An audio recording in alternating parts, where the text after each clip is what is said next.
जय हिंद साथियों, पुनः स्वागत है जीके की एक और क्लास में।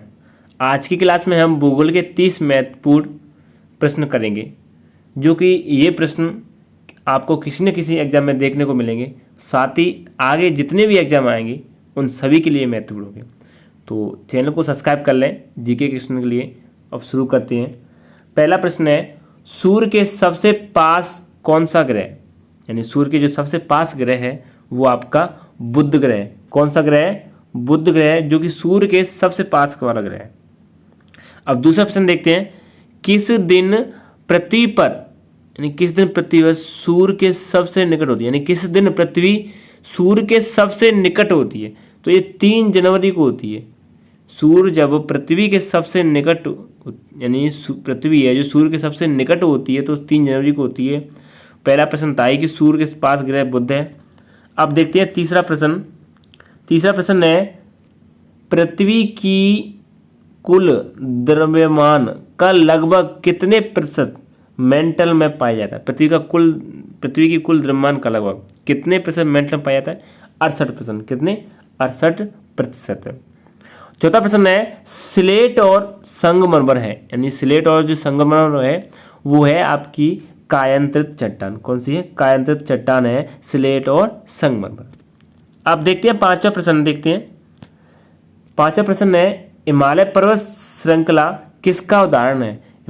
हिमालय जो पर्वत श्रृंखला है वो वलित पर्वत का, किसका?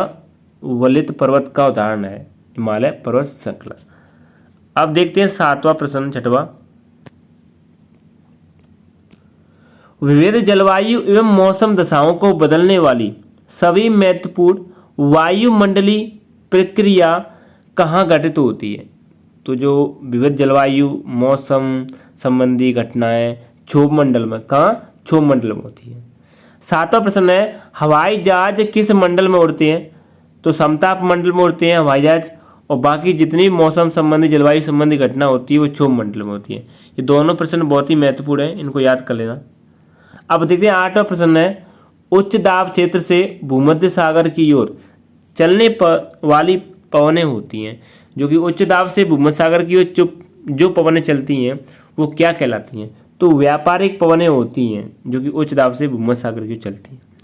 चिनूक है, चिनूक क्या है? स्थानीय हवा है चिनूक। ये सारे के सारे प्रश्न आए हुए हैं। चैनल को सब्सक्राइब करना और शेयर जरूर करना।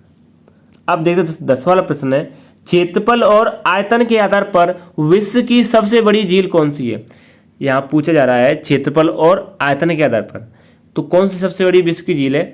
कैस्पियन सागर है, जो कि क्षेत्रफल और आयतन के आधार पर बड़ी है विश्व की। 11वां प्रश्न है, विक्टोरिया जलप्रपात किस नदी से संबंधित है? तो जैम्बेजी नदी से संबंधित है। कौन सा? विक्टोरिया जलप्रपात। अब देखते हैं 12वां प्रश्न। देखते हैं 12वां प्रश्न है, कील नहर जोड़ती है, जो कि कील नहर जोड़ती है उत्तरी सागर को बाल्टिक सागर से जोड़ती है। कौन? कील नहर। 13वां प्रश्न है, कॉन्टिनेंट ऑफ कॉन्ट्रास्टेट्स किसे कहते हैं? तो किसे कहते हैं? अफ्रीका को कहते हैं कॉन्टिनेंट ऑफ कॉन्ट्रास्टेट्स। 14वां प्रश्न है, दक्षिण गंगोत्री कहाँ स्थित है? तो अंटार्कटिका, यानी अंटार्कटिका में है। दक्षिण गंगोत्री अंटार्कटिका में है, ये ध्यान रखना, ये प्रश्न काफी बार पूछा गया है। 15वां प्रश्न है, विश्व का सबसे बड़ा द्वीप कौन सा है? तो ग्रीनलैंड द्वीप है, जो कि विश्व का सबसे बड़ा द्वीप माना जाता है। 16वां प्रश्न है, गोबी मरुस्थल किस देश में स्थित है? तो मंगोलिया में स्थित है गोबी मरुस्थल। अब देखते हैं 17वां प्रश्न, सारगेसो समुद्र किस महासागर में स्थित है? तो किस में? अटलांटिक महासागर, अटलांटिक महासागर में स्थित है। अब 17वां प्रश्न देखते हैं। 17वां तो हो गया। 18वां वाला, किस नदी को यूरोपीय व्यापार की जीवन रेखा कहा जाता है? यानी कौन सी नदी है जिसे यूरोपीय व्यापार की जीवन रेखा कहते हैं? राइन नदी। कौन सी नदी है?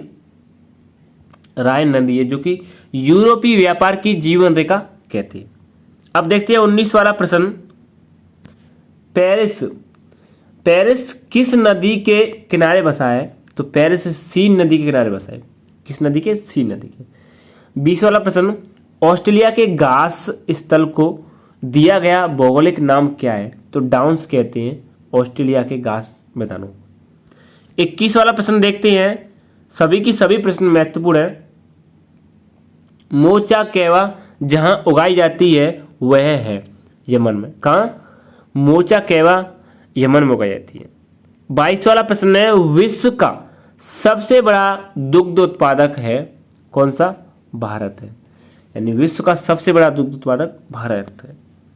अब देखते हैं 23 वाला प्रश्न है, सर्वाधिक सघन खेती प्रचलित है जापान में। कहाँ पर है? जापान में है सर्वाधिक सघन खेती। 24 की बात करें, किम्बरले प्रसिद्ध है हीरा के खनन के लिए। किम्बरले क्यों प्रसिद्ध है? हीरा के खनन के लिए। 25 की बात करें तो 25 वाला क्वेश्चन है, डोनबास क्षेत्र प्रसिद्ध है किस लिए? तो डोनबास क्षेत्र प्रसिद्ध है कोयला के लिए। किसके लिए? डोनबास क्षेत्र प्रसिद्ध है कोयला के लिए। अब देखते हैं 26 वाला प्रश्न, बाकू बाकू किस लिए प्रसिद्ध है? तो बाकू जो कि खनिज तेल के लिए प्रसिद्ध है। ये प्रश्न भी पूछा गया है, इसलिए इस प्रश्न को मैं लेके आया हूं।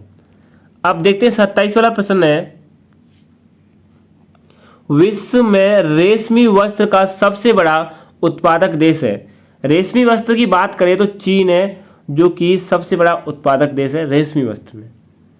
28 वाला प्रश्न है, विश्व जनसंख्या दिवस कब मनाया जाता है? तो 11 जुलाई को विश्व जनसंख्या दिवस मनाया जाता है। 29 वाला प्रश्न देखते हैं, सर्वाधिक नगरीकृत महाद्वीप है। तो यूरोप महाद्वीप जो कि सर्वाधिक नगर, यानी नगरीकृत मतलब क्या हो गया? जहां पर सर्वाधिक नगर हो। तो किसमें? यूरोप महाद्वीप में। 30 वाला प्रश्न और इस क्लास का अंतिम प्रश्न। इसके बाद वीडियो को ज़्यादा से ज़्यादा शेयर करना और सब्सक्राइब करना चैनल को, और साथ ही में पसंद आए तो लाइक करना। एस्किमो निवासी है, तो एस्किमो निवासी है कहाँ के? कनाडा के हैं एस्किमो निवासी। अब हम कुछ समय बाद दिल्ली पुलिस का मॉक टेस्ट लेके आएंगे, यानी दिल्ली पुलिस जीके का मॉक टेस्ट लेके आएंगे, और तब तक आप पढ़ते रहिए। मिलते हैं इसी तरह की एक और क्लास में। Thank you.